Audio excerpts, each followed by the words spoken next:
All right, so the last time you spoke to Stones TV, we were talking about the potential of promotion, and obviously we now know that came to fruition.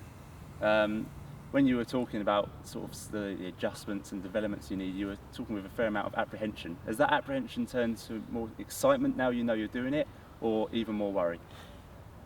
Well, both, in fact. I mean, it's very exciting because we're in a new league and we're looking upwards, and we've started well in the new league. But we're apprehensive because of the investment involved, the work involved in getting this development project going just after the other one is finished.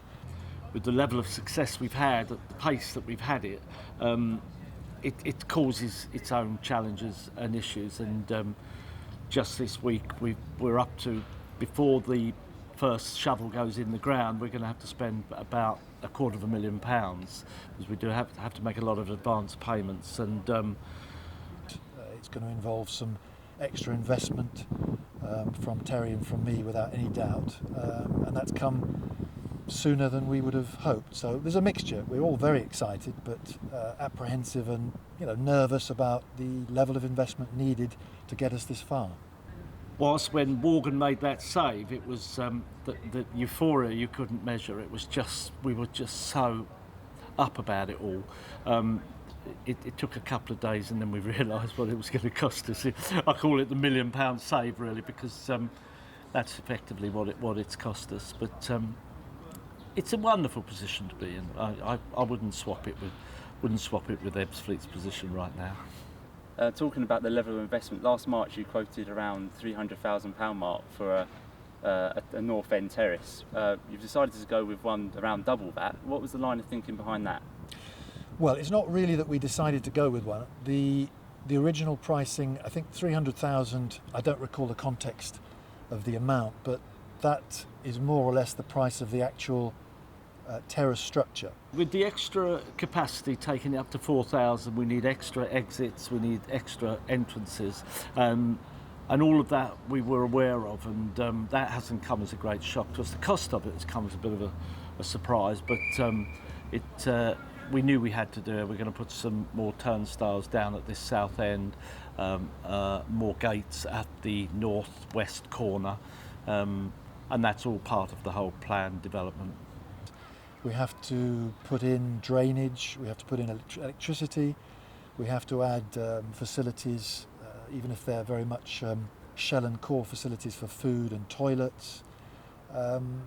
So there are a lot of extra costs, and in our experience since we started, whenever you think of a number for how much the development or the extension might cost, you should always double it. Obviously, you've had to spend more money in other areas. Was that something that you knew you were going to do, or sort of thrust upon you with the promotion? Yeah, we didn't see that one coming, to be perfectly honest. The £250,000 on the new pitch was not something we budgeted for, but it was forced on us by the fact we've moved up a league, and they'll only take this level of quality of pitch, and we were hoping it would last at least 5 years. In only lasting 4 years, it's given us an extra cost of, in the end, something like £220,000, when we already have the new stand to build. So it makes the overall expense this close season and this season not far off £1 million. So yes, that anyone can imagine that's bad news and a real shock to the system to have that sort of money to spend. I think we could have got away with another year, but it is what it is. We've from our own funds, we've paid the £250,000 for the new pitch. The stand is now going to cost at least £600,000, and as I said, we probably paid £250,000 already. Has been found. The funds have been found to pay those initial payments. Would you speculate to any reason why you think the pitch maybe didn't last as long as you'd hoped? Well, the qualities of the pitches that were put in those days were only likely to last 4 years. I think the technology is moving on. We've used it intensively, but not ridiculously often. We've given it probably 60 hours of sort of industry measured use per week. But to get 2-star and all the things that means, 2-star quality in terms of bounce, roll, it's only 4 years, and in fairness to the manufacturers, they only guaranteed 2-star quality for 4 years. They said it would get 1 star after that, and 1 star it probably would have got with a few adjustments, but 1 star is not good enough to play at the National League level. So c'est la vie. We've got to get on with it. We've got this wonderful pitch that I'm standing on now. Hopefully it'll last 4 or 5 years and be at a good quality, and that's it. Making the assumption that the team have a mid-table sort of easy on the heart season, is there anything next season, assuming that you don't have to obviously pump money into something that perhaps more sort of your hands are tied with such as the ground capacity, is there something that you would want to look at investing or improving now that you have the option? I suppose the next natural progression would be to look to go full time, and that's probably, I mean, you know, if we want a peaceful life, we could just stay mid-table for the next 3 years, but this football club doesn't seem to be like that. It seems to be inviting sort of drama and excitement every season. I don't want to see a boring season in any way. I'd love to see an exciting season. The team is already showing it's playing some great football, so that's great for everybody. I would love us to be challenging, you know, in the playoffs this season. I think we have to cope and deal with every challenge, and if it's positive challenges like success on the field, that would be great. But yes, I suppose once we're up to 4,000, if we're mid-table this season, you're not going to stop people like Bill Williams and Jay Saunders and me and Oliver just say, "Oh, we're happy with mid-season. We'll stay there for the next 3 years." It isn't the way we are. It isn't the way the football club's set up. It's set up to continue to develop and improve and progress. So, I suppose a small step forward would be to go full time. Look to see how we could go full time. We'll have spent an awful lot of money this close season. As I said, we've got not far of £1 million to spend between the new stand and the pitch, and we really would like a quiet period. If we by any chance find that we're in the promotion places, we'll cope with that. We'll find a way of dealing with it because it's all positive. We all believe that this club should be able to punch its weight in the National League, in League Two. It's not over punching its weight. We should be able to cope with it. So if it comes earlier than planned, it's a lovely problem to have. We'll deal with it as we've dealt with every problem so far. And so if that problem were to arise, I think the west end of the ground has been earmarked for perhaps the next development. Have you got any plans looking forward to that?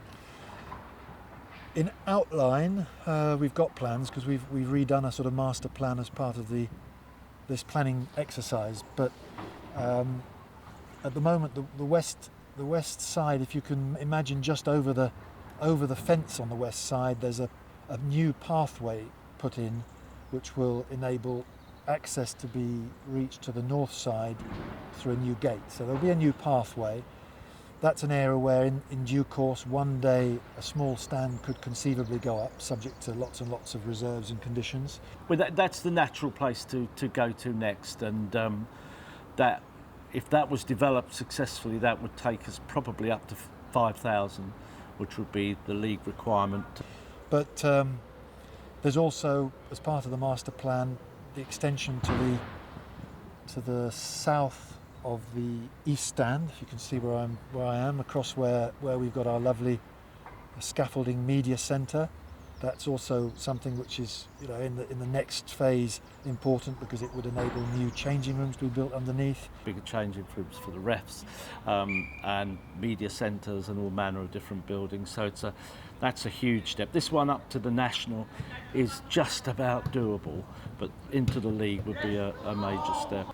And of course, redeveloping the south end, redeveloping the current town end will be another fascinating development, perhaps to mirror the north stand at some stage. But it's fun to look ahead that far, but we're really only looking as far ahead as getting the ground up to scratch for the National League, because as we all know, if we don't get that done by the 31st of March, theoretically they could throw us out of the league. So that's really the only area we're concentrating on now. Okay, so finally, just sort of a word from you personally. Obviously, when the club moved back to Maidstone, I think the target in probably your heads and the management and fans' head is National League.